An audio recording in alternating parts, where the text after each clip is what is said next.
Imagine a machine that can rain down 100 pounds of high explosives on a target 20 miles away and then disappear before the first shell even hits the ground. It's not a tank, but it has decided the fate of more battles than any armored division. This is the M109. For over 60 years, it has been the iron fist of the U.S. Army, a mobile volcano that turns the tide of war with a single thunderous roar.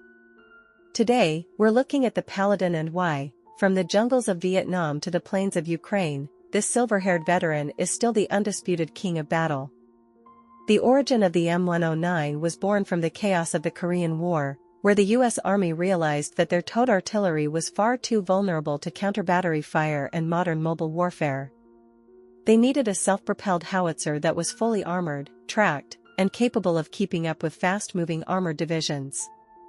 The requirements were brutal. It had to be amphibious, transportable by air, and feature a 360-degree rotating turret, something very few heavy artillery pieces could do at the time. This desperate need for shoot-and-scoot capability led to the birth of the M109 in the early 1960s, a machine that would become the standard-bearer for NATO artillery for decades. The engineering of the M109 was a masterclass in rugged simplicity and raw power. To keep the weight down for air transport, the hull and turret were made entirely of welded aluminum armor. While this wouldn't stop a tank shell, it provided the six-man crew with vital protection against shrapnel and small arms fire, the primary threats to artillerymen. The heart of the machine was its massive 155mm howitzer, a caliber that became the universal language of Western artillery. It was a massive, clanking box of steel and aluminum, powered by a 405 horsepower Detroit diesel engine that allowed it to relocate in seconds after firing its lethal cargo. What truly separated the M109 from its predecessors was its legendary 360-degree rotating turret. Most self-propelled guns of that era had a limited field of fire, but the M109 could engage targets in any direction without moving its tracks. This gave it an incredible level of tactical flexibility.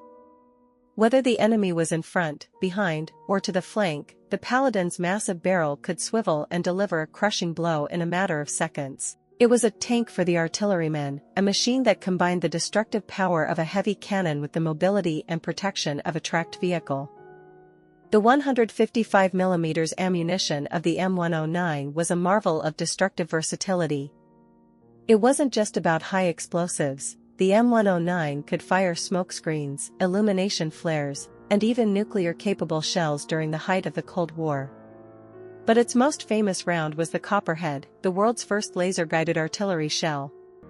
This turned the M109 from a grid-square remover into a surgical sniper, capable of destroying a moving tank from 15 miles away with a single shot. The M109 was the first step into the world of smart artillery, proving that a heavy gun could be just as precise as it was powerful. Life inside the M109 was a relentless cycle of heavy lifting and deafening noise. The crew of 6, commander, driver, gunner, and 3 loaders, lived in a world of hydraulic fluid, burnt gunpowder, and 100-pound steel projectiles. There was no autoloader in the early versions. Every shell had to be manhandled into the breech, a backbreaking task that required perfect coordination and incredible physical strength. Under intense fire, a well-trained M109 crew could fire several rounds a minute, creating a steel rain that could obliterate an entire enemy formation before they even realized they were under attack. When the M109 officially entered service in 1963, it was a revolution. It was the first truly modern self-propelled howitzer, a machine that defined the American way of war: high mobility, massive firepower, and technical superiority. It quickly became the backbone of every U.S. armored and mechanized division, a silent partner to the tanks and infantry. The M109 established a new standard for the king of battle, a machine that would soon face its first true test in the humid, green hell of Southeast Asia, where the sledgehammer would prove its worth in the longest and most difficult conflict of its young life. The Vietnam War was the definitive crucible for the M109. In the jungle environment, the Paladin proved its incredible value as a mobile fire support base. It could be airlifted by heavy helicopters or drive through the mud to reach isolated outposts, providing a wall of fire that saved countless American lives during the siege of Khe Sanh and other major battles. The M109 was often the only thing standing between a small infantry unit and total annihilation. It proved that a self-propelled gun wasn't just for the plains of Europe, it was a universal tool of survival that could fight in the most hostile environments on Earth. Throughout the 1970s and 80s, the M109 underwent a constant process of evolution through fire. Every conflict revealed new ways to improve the machine, leading to the legendary M109A6 Paladin upgrade. This wasn't just a bigger gun, it was a digital revolution. The Paladin was fitted with an onboard ballistic computer and a satellite navigation system, allowing it to stop, calculate a firing solution, and fire its first round in less than 60 seconds. This shoot-and-scoot capability was the ultimate answer to Soviet counter-battery fire, making the M109 a ghost on the battlefield, always firing, but never where the enemy expected it to be. The true power of the Paladin was demonstrated during the 1991 Gulf War. In the vast, open desert of Iraq, the M109S operated in perfect harmony with the M1 Abrams and M2 Bradley. As the armored spearheads raced across the sand, the Paladins followed right behind them, providing a continuous umbrella of high explosives. They obliterated Iraqi artillery batteries long before they could respond, using their superior range and digital accuracy to win the greatest artillery duel in history. The M109 proved that even in the age of the stealth fighter and the cruise missile, the big gun was still the ultimate decider of fate on the ground. One of the most significant upgrades in the Paladin era was the improvement in crew protection and automation. The turret was heavily redesigned to include a specialized ammunition storage system and a semi-automatic loader that reduced the physical strain on the crew. This allowed the Paladin to maintain a high rate of fire for longer periods, turning the machine into a relentless volcano that could fire hundreds of shells in a single engagement. The M109 was no longer just a gun, it was a sophisticated weapon system that integrated sensors, communications, and raw power into a single, lethal organism. The logistical footprint of the M109 was also transformed. To keep the Paladin supplied with ammunition, the U.S. Army developed the M992 Field Artillery Ammunition Supply Vehicle, a tracked carrier that looked like an M109 without a gun. This armored butler would pull up behind the Paladin and feed shells directly into its turret via a conveyor belt, allowing the battery to stay in the fight without ever exposing the crews to enemy fire. This team-based approach to artillery was a masterclass in American logistics, proving that a weapon is only as good as the system that feeds it. By the end of the 20th century, the M109 had become the most widely used self-propelled howitzer in the world. It had served in over 30 countries, from Israel and Taiwan to Germany and South Korea. It was the gold standard of NATO artillery, a machine that commanded respect from friends and enemies alike. The M109 had outlasted the Soviet Union and proved that its 60-year-old design was still the most effective way to deliver a 100-pound shell to a target. But its most dramatic and high-stakes challenge was still decades away, waiting in the vast, muddy fields of Eastern Europe.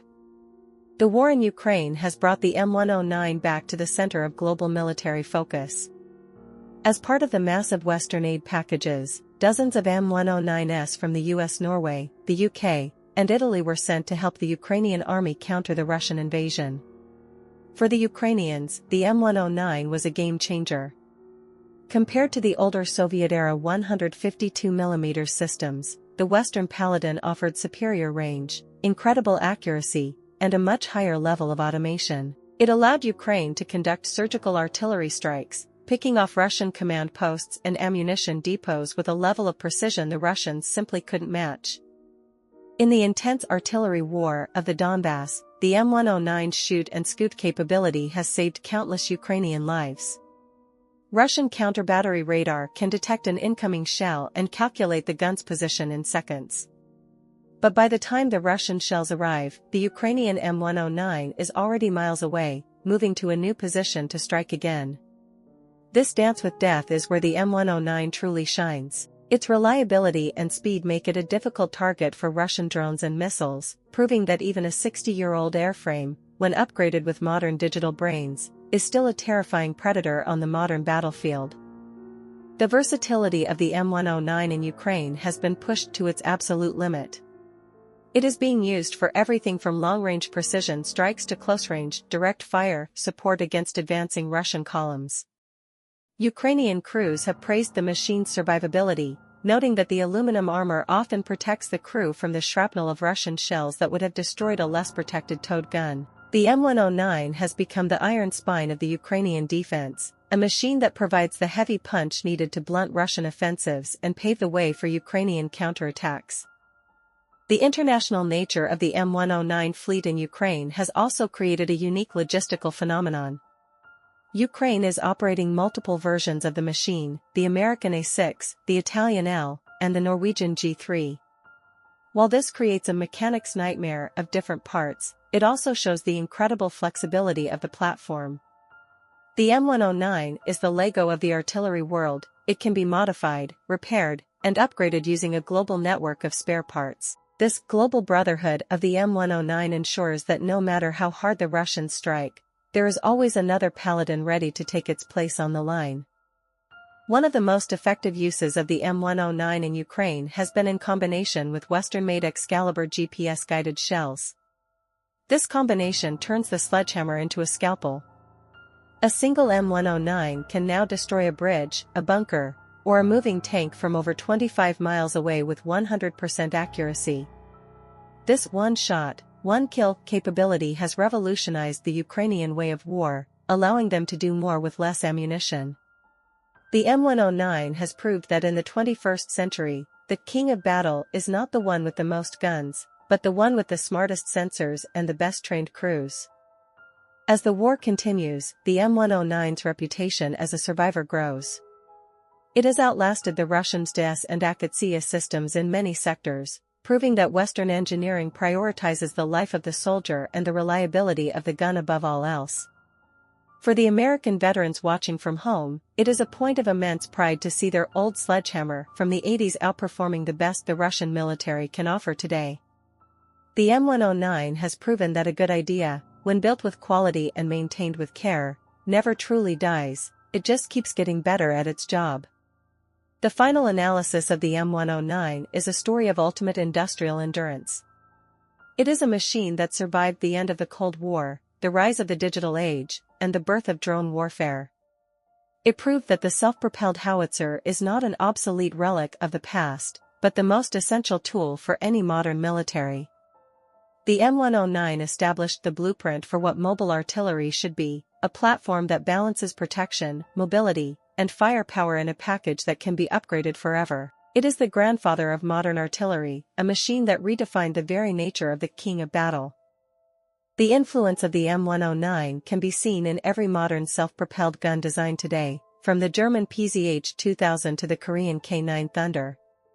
They all follow the Paladin blueprint, a tracked chassis, a 360-degree turret, and a 155mm gun.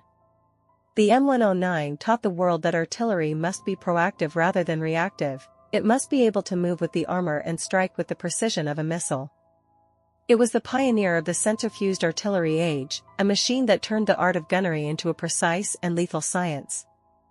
Today, the U.S. Army is finally looking toward the future with the M1299 Extended Range Cannon Artillery, ERCA. This project aims to replace the aging M109 airframe with a much longer 58 caliber gun and an advanced autoloader. The goal is to reach ranges of over 40 miles, effectively doubling the reach of the current Paladin. But even as the M1299 prepares to enter service, the M109 isn't going away quietly. The latest A7 versions use the same suspension and transmission as the M2 Bradley, ensuring that the Paladin will continue to be a strategic asset for the U.S. and its allies for decades to come. The cultural legacy of the M109 is also significant. It has appeared in countless documentaries, books, and movies, often as the reliable hammer that drops from the sky to save the day. For the generations of Red Legs, the artillerymen who served in its cramped turret, the M109 is more than just steel and hydraulics, it's a living history. It is a machine that commands a unique kind of respect from the infantry and the tankers who know that when they get in trouble, the Paladin is the only friend they can truly count on to make the enemy go away. Standing next to an M109 Paladin today, you feel its imposing presence. It's taller and bulkier than a tank, radiating a sense of industrial authority. It doesn't look like a museum piece, it looks like it's ready to fire a round into the horizon right now. It is a machine of pure purpose. It doesn't need to be sleek or beautiful, it just needs to be loud, lethal, and reliable. From the iron miracle of the 1960s to the digital sledgehammer of today, the M109 has remained the ultimate tool of American firepower and global stability.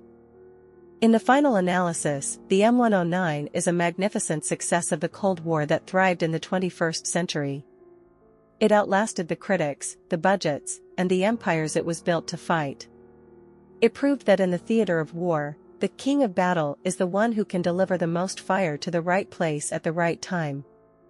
The M109 remains the sledgehammer of God, a machine that has earned its place in the halls of military legends through 6 decades of fire, mud, and thunder. As the sun sets on its long career, the Paladin can hold its barrel high, knowing it did the one thing it was designed to do: it owned the battlefield.